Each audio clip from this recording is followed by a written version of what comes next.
Thank you for tuning into Pentecostal Radio, where it's all about Jesus.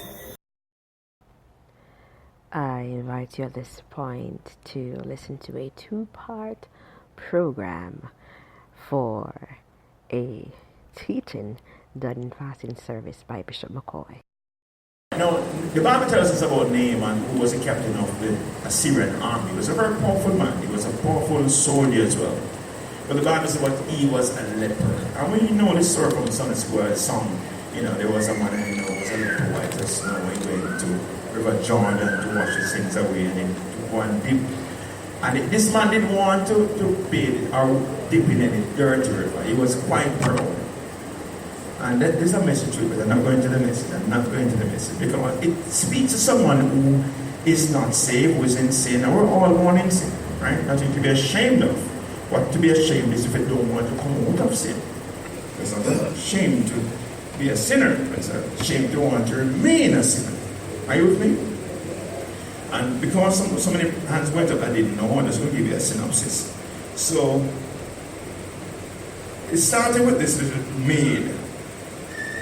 The Bible didn't give her age, but according to the Jewish custom, a maid was said to be a young lady who was somewhere between 9 and 14. So you could estimate her age somewhere there. Now she was taken captive by the Assyrians. She was brought to a strange land, right, as a slave. And she was put to work with the boss's wife, right, as a maid, right, who would say domestic helper, but she was being paid. She was a slave. So thus and thus you have it. Now if there's some persons and they took you away from your native homeland as a slave and they bring you to work in the boss's house. You like the boss. And you don't try everything to get rid of the boss. That's true. Can I have some read me here? Because they took you away as a child, they abducted you, they kidnapped you as a slave, and they bring you to this house. But it is obvious that this maid, this little maid, was very special. Now, while they were there, the Bible said she recognized that her boss was a leper. But she did not wish anything bad for her boss. Hello. She did not wish anything for her boss. But listen to what she said. Right? She said, "Would God, my master were where?" Let's read it. She said, in verse 3, "Would God, my Lord," referring to Naaman, "were with the prophet," not prophets, prophet, one prophet, "that is in Samaria, for he," the prophet, "would recover him or heal him from his leprosy." That's powerful.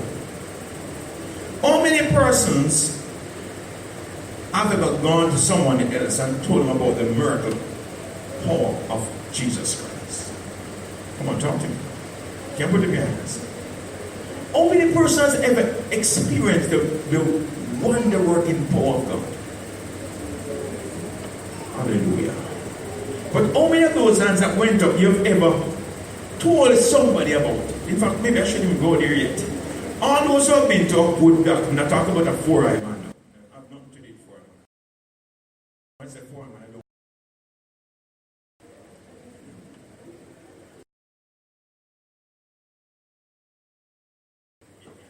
None of you go to 4-eye man. I hope none of you inside here go to any 4-eye man. Alright. Let's play. Alright. So, all those who have been to a good doctor, Father T, communist wants said to be a very good medical doctor. All those who have known a good medical doctor, make sure you know what I'm talking about in your lifetime, in serious hands. Alright, good. All those who have ever told anybody about a good medical doctor and invite them to go. As you hear somebody sick, you say, go to Dr. So-and-so, go to anybody. Alright, good. So what you are doing really, you're giving a testimony of that doctor. Are you with me? And so other persons went who you entreated and they were able to testify to the fact that what he said was true, and they invite others to that doctor too. All right, let me go to the scripture. So all those, I saw your hands earlier, who you have experienced the wonder-working power of Jesus Christ, and you have told somebody else. May I see you raise your hands? So what you have done now, you're testifying of the goodness of Jesus Christ. Lift your hands and worship Him. Mighty God. Thank you, Jesus. Thank you, Jesus. All right, now, so this young lady must have seen or experienced the powerful hand of the prophet to know that this is in the Old Testament origin, not in the New Testament. But there were miracles and wonders and signs even in the Old Testament. Did you know that even Elisha, after his death, because it is said that the Lord used him to perform twice as many miracles than Elijah. And even after his death, there was a war and they killed this man and they just threw him away and he fell into the grave of Elisha. And when his dead body touched the dead dry bones of Elisha and get up. You didn't hear me, somebody. The dead man got up. He was alive again. You heard that? So even in the Old Testament, you could see the wonder-working power of God. You could see people being resurrected from the dead. Even in the Old Testament. Alright. So she said, would God, my Lord, were with the prophet that is in Samaria. Why? For he would recover him of his leprosy. He would heal him.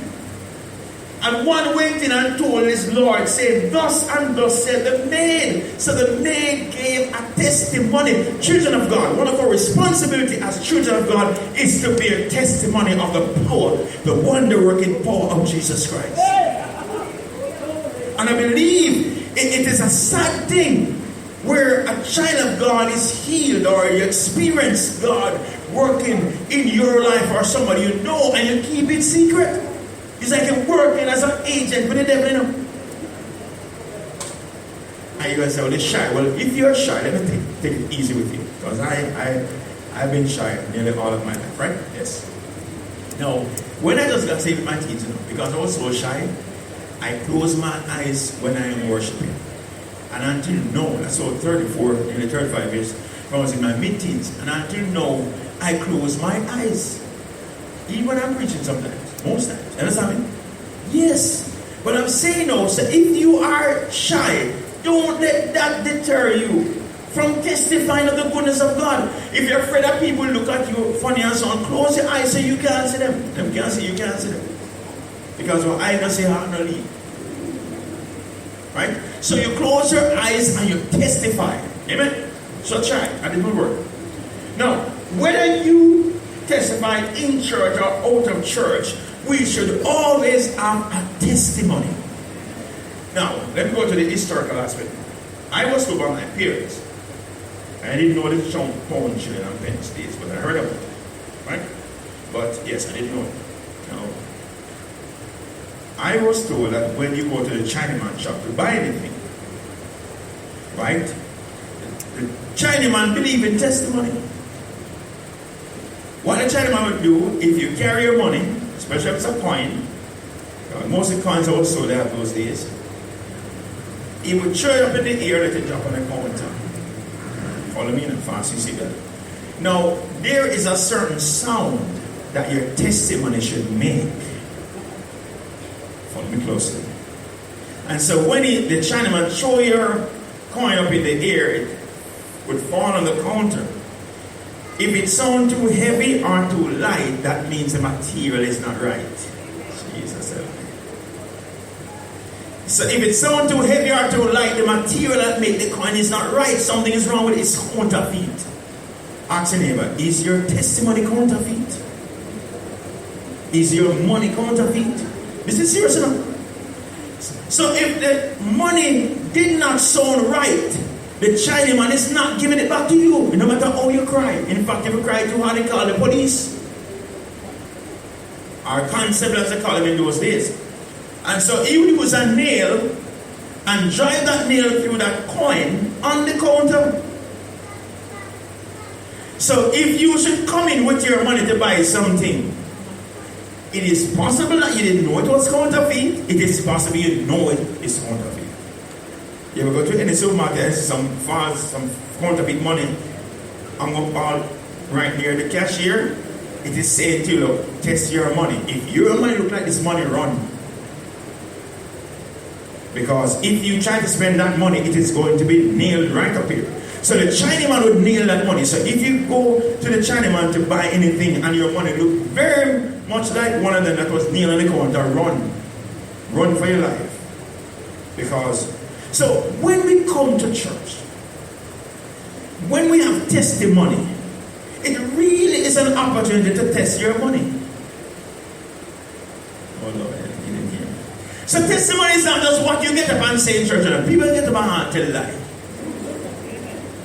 It sounds rough, not sure. I told the fasting secret already because sometimes turbulence and the plane go like this, right? So I'm saying that what is going to make a difference, Sister Taylor, is when your money can stand the test.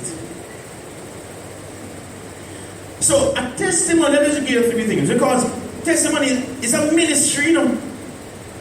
Bishop Ozzy, our former pastor, usually testified that long before he got saved, there was a church in St. Thomas somewhere in Whitehall, that he would go to the church just to listen one little lady. And this lady was pretty. She was very pretty to look at. But so when she opened her mouth and started to talk about Jesus, you could feel what she's saying, God Almighty. And so he would stay on the outside church for a long time before he got saved. We just go to the church, listen to singing, but just waiting until testimony time. That was a big part of the service. And once the lady finished testifying, he's gone home. He didn't want to hear nothing more. Nothing from the pastor, nothing from the preacher, nothing from the choir, nothing more. He just wanted to hear that sister testify because he knew her and the life that she lived was similar to what she was testifying. That's what I think. No, we cannot live a life above our testimony. So our testimony is testament to what we are living. Lift your hands and worship God here. Spirit of the living God. So as a child of God, it's either you have a testimony or you have a confession. Yes. But as long as you walk with the Lord, you must have either one or the other. Now, if you are here, and I'm going to ask the raise hand, and the devil, you don't even know same exist, because he not get no trouble. Be sorry for you, be so sorry for you. You live in such a comfortable life, and nobody not troubling you, the devil not troubling you. It is testament that it's possible that you're not saved. That's a strong statement. If you are fighting to live for God, if every morning you cannot even, Bridget, you have some pretty people here. You can't even afford to let one morning pass when you don't pray. You can't even allow one afternoon pass and you don't pray. You can't even allow, because guess what? The enemy is targeting you, and they know. They know when we're praying and when we're not, and when we're playing. They know when we're reading the Bible and when we're just watching TV until the TV starts to watch us. And they know when to attack. And there's some persons here, you know yourself.